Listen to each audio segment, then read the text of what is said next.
Hi, Mr. Goddard. I showed you the decision. What's your first thoughts? My first thought is I'm shocked that someone would go against what has been found by the governor's panel, by a jury, and by their own DOE investigation.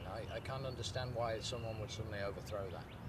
And talk about that. They're saying that they provided enough time. I know we've spoken in the past about that issue. Yeah, so the definition of timely, what does timely mean? Timely means something that can be used in a useful period of time. And the kids on that campus needed to know something so that they could take care of their own security. And they needed to know it in a timely manner. And the jury has been shown evidence in the case that Virginia Tech deliberately withheld information from those people. And if deliberately withholding information doesn't sound like timely warning to me, it sounds like exactly the opposite.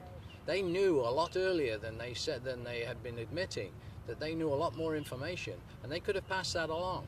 And the idea that they didn't inform the students because of not wanting to mention someone without telling their parents first that they were dead.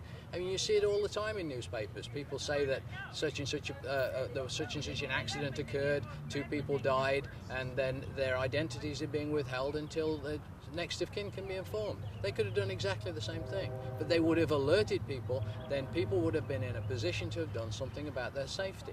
And that's all we were asking for. They couldn't have anticipated a massacre. Nobody could anticipate that. But then again, on the other hand, they couldn't have anticipated that there was absolutely no threat to anyone. And I think this is a ridiculous decision. And this guy is obviously a swimming against the stream of public opinion, and obviously the panel and the DOE and the jury.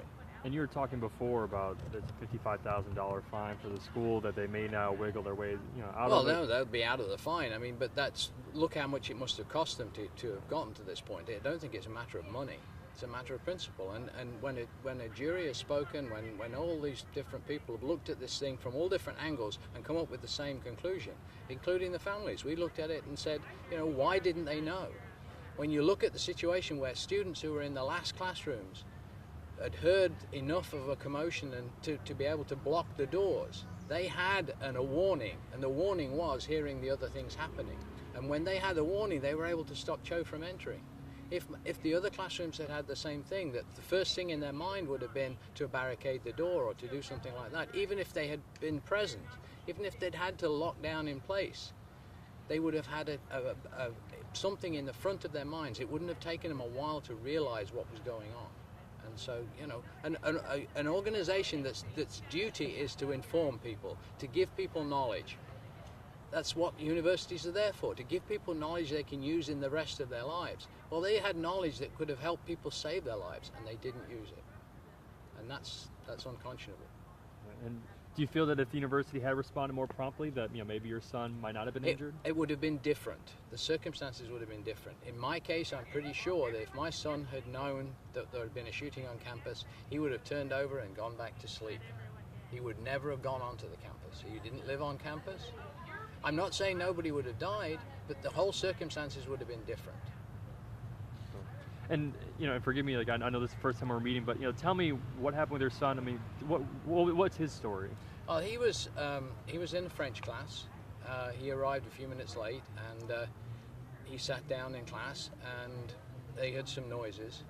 Actually, a few minutes before that, someone had come in class late who was a very good student who was never late for class. But she came in very late and sat down at the front of the room and sort of mentioned to people that she'd been held up in her dorm room.